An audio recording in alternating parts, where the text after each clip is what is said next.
ఆయన దుర్గమ్మ అన్న మాటని నిర్వచనం చేశారు. ఎంత అద్భుతంగా చెప్పారంటే ఒక పద్యంలో, నిజానికి తెలుగు జాతి రుణపడింది పోతన గారికి. ఆ తల్లిని పిలవడానికి తేలికగా తెలుగు పద్యంగా అనుగ్రహించారు.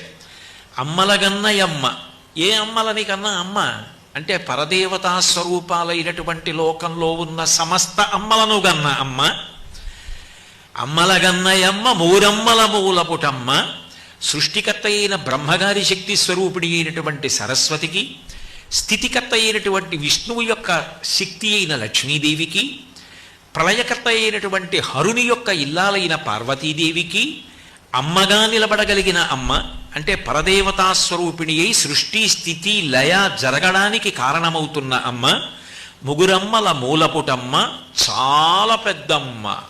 ఎందుకనంటే ఏ బీజాక్షరములు అన్వయం చేసి అమ్మవారిని మనం పూజిస్తామో ఆ ప్రధాన బీజాక్షరాలన్నింటినీ కూడా తెలుగులో పద్యంగా మార్చారు.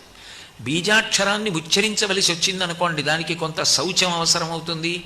బీజాక్షరాన్ని పలికేటప్పుడు జాగ్రత్తగా ఎక్కడా ఉచ్చారణ దోషం లేకుండా పలకవలసి ఉంటుంది.